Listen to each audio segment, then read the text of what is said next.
প্রিয় ভাইয়েরা, আমি বলেছিলাম যে একদল খেয়ে গিয়েছে আর একদল খাওয়ার জন্য রেডি হয়ে আছে। তো কোনো দল এটা নিয়ে কোনো কথা বলল না। আপনারা এটাকে নিজের গায়ে যে মাখালেন, এটা ঠিক হয়নি। আর এই জাতীয় বার্তা যখন আমরা দেই, তখন যদি আপনি বলেন যে পারলে রাজনীতিতে আসেন, পারলে দল করে দেখান, এটা হইল? তো যশোরের প্রোগ্রামের এক ভিডিওর পেছনে আমাদের কিছু দিনী ভাইরা 6 বছর আগের এক অডিও ব্যাকগ্রাউন্ডে জুড়ে দিয়ে বিভ্রান্তি ছড়ানোর জন্য সোশ্যাল মিডিয়াতে ছড়িয়ে দিয়েছে। তো তাদের প্রতিও আমাদের কোনো রাগ নাই, ক্ষোভ নাই। তারা হয়তো দিনই তাকাদা থেকেই করেছে। বিশাল মাঠ, আমি তো বাংলাদেশের অলমোস্ট অধিকাংশ জেলায় গিয়েছি। এই এমসি কলেজের ময়দানের মতো মাঠ আমার চোখে আর পড়ে নাই বাংলাদেশ।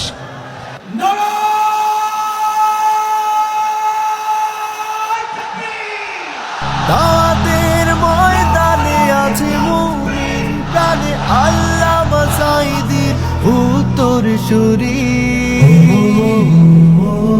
আজ হারি আজ হারি আজ হারি মিজানুর রহমান আজ হারি। সিলেটের আলিয়া মাদ্রাসার যে ময়দান, সেখানে দীর্ঘ 33 বছর 34 বছর সরাসরি কোরআন থেকে তাফসির করে আপনাদেরকে শুনিয়েছেন এই ভূখণ্ডের তাফসির জগতের কিংবদন্তি শহীদ মরহুম আল্লামা দেলোয়ার হোসেন সাঈদী রাহিমাহুল্লাহ। আমরা আমাদের আল্লামার জন্য দোয়া করি, আল্লাহ তাআলা মরহুম আল্লামা দেলোয়ার হোসেন সাঈদী রাহিমাহুল্লাহর জীবনের সকল খেদমাগুলোকে আল্লাহ তাআলা কবুল করে নিক। ওনার কবরটাকে আল্লাহ তাআলা কোরআনের নূর দিয়ে মোনাওয়ার করে দিক।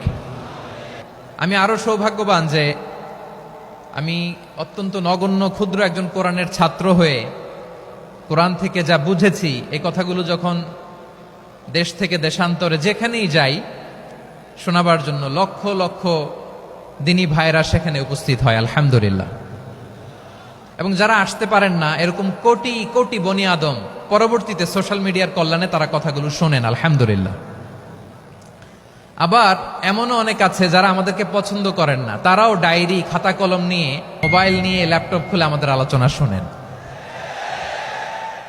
আমি তাদেরকেও ভালোবাসি, কারণ আমার স্লোগান হচ্ছে হেরে যাবে ওদের হিংসা, ষড়যন্ত্র, জিতে যাবে আমাদের ভালোবাসা।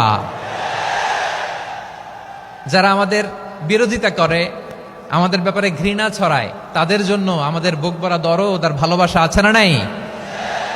কারণ ভালোবাসা দিয়ে যা জয় করা যায়, কঠোরতা দিয়ে তা পারা যায় না। তো যারা বিরোধিতার জন্য আমাদের আলোচনা শোনেন, তাদেরকেও ওয়েলকাম। যারা আমাদের আলোচনা আউট অফ কনটেক্সট নিয়ে এক জায়গার মাথা আর এক জায়গার লেজ জুড়ে দেন, তাদেরকেও ওয়েলকাম। গত সপ্তাহে আপনারা জানেন খুলনা বিভাগের প্রোগ্রাম আমি দিয়েছিলাম যশোরে আদ্দিন ফাউন্ডেশনের উদ্যোগে। তো যশোরের প্রোগ্রামের এক ভিডিওর পেছনে আমাদের কিছু দিনী ভাইরা 6 বছর আগের এক অডিও ব্যাকগ্রাউন্ডে জুড়ে দিয়ে বিভ্রান্তি ছড়ানোর জন্য সোশ্যাল মিডিয়াতে ছড়িয়ে দিয়েছে। তো তাদের প্রতিও আমাদের কোনো রাগ নাই, ক্ষোভ নাই। তারা হয়তো দিনই তাকাদা থেকেই করেছে, কিন্তু তারা হয়তো বুঝতে পারে নাই এই যে রিসেন্ট আলোচনার ভিডিওর পেছনে 6 বছর আগের অডিও জুড়ে দেওয়া, এটাকে বাংলায় বলে প্রতারণা। কি বলে? প্রতারণা, ধোঁকাবাজি। এখনকার আলোচনার ভিডিও আর ব্যাকগ্রাউন্ডে এডিট করে লাগিয়েছে 6 বছর আগের অডিও। এটারে প্রতারণা বলে, ধোঁকাবাজি বলে। আর বিশ্বনবী বলেন, মান গশানা ফালাইসা মিন্না, the person who deceives us he is not among us.